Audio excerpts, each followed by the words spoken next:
Welcome back. తాడిపత్రిలో మరోసారి YCP TDP మధ్య రాజకీయ రచ్చ మొదలైంది. గోవా నుంచి తాడిపత్రికి అక్రమంగా తరలిస్తున్న మద్యం పోలీసులకు పట్టుబడింది.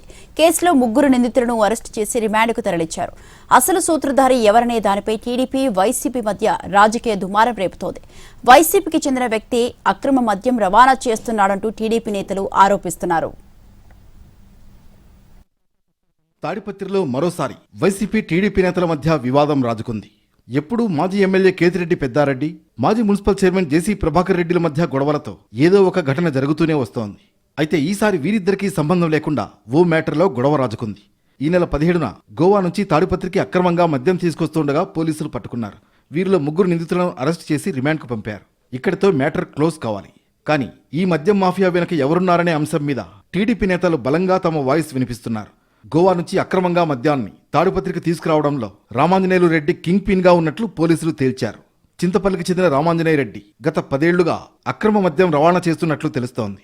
వైసీపీ హయాంలో కూడా ఈ అక్రమ రవాణాపై 7 కేసులు నమోదయ్యాయి. రామాంజనేయులు రెడ్డి వైసీపీకి చెందిన వ్యక్తిగా ఇప్పుడు టీడీపీ నేతలు వివాదాన్ని రాజేశారు. కర్ణాటక, గోవా, మహారాష్ట్ర తదితర ప్రాంతాల్లో మద్యం కొనుగోలు చేసి అక్రమంగా జిల్లాకు తెచ్చి విక్రయిస్తున్నాడని ఆరోపిస్తున్నారు. వైసీపీ ప్రభుత్వంలో చింతలపల్లికి చెందిన వైసీపీ నాయకుడు సహకారం తీసుకున్నాడని అంటున్నారు. పోలీసులకు పట్టుబడిన సందర్భాల్లో సిఫార్సులు చేయించుకున్నాడని, పోలీసుల కళ్లు గప్పి ఇతర రాష్ట్రాల నుంచి మద్యం తెస్తుంటాడని చెబుతున్నారు. తాడిపత్రిలో గోవా మద్యం అక్రమ రవాణా గురించి ఆ మధ్య మాజీ సీఎం జగన్ వ్యాఖ్యలు చేశారు.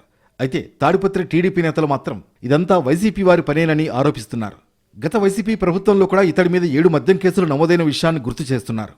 ఈ విషయంపై జగన్ తక్షణమే అనంత వెంకటరామరెడ్డి, శైలజానాథ్, తోపుదుర్తి ప్రకాష్ రెడ్డి, విశ్వేశ్వర రెడ్డిలతో ఒక కమిటీని ఏర్పాటు చేయాలని డిమాండ్ చేస్తున్నారు. ఏ పార్టీ వారైనా చర్యలు తీసుకునే విధంగా సిఫార్సు చేయాలని, ఒకవేళ మీ పార్టీకి చెందిన పెద్దలు ఉన్నట్లుగా తేలితే వారిని కూడా పార్టీ నుంచి సస్పెండ్ చేయాలని డిమాండ్ చేస్తున్నారు. వాస్తవ పరిస్థితి ఎలా ఉన్నా తాడిపత్రిలో ఉన్న రచ్చ చాలేదన్నట్లుగా ఇప్పుడు టీడీపీ వైసీపీ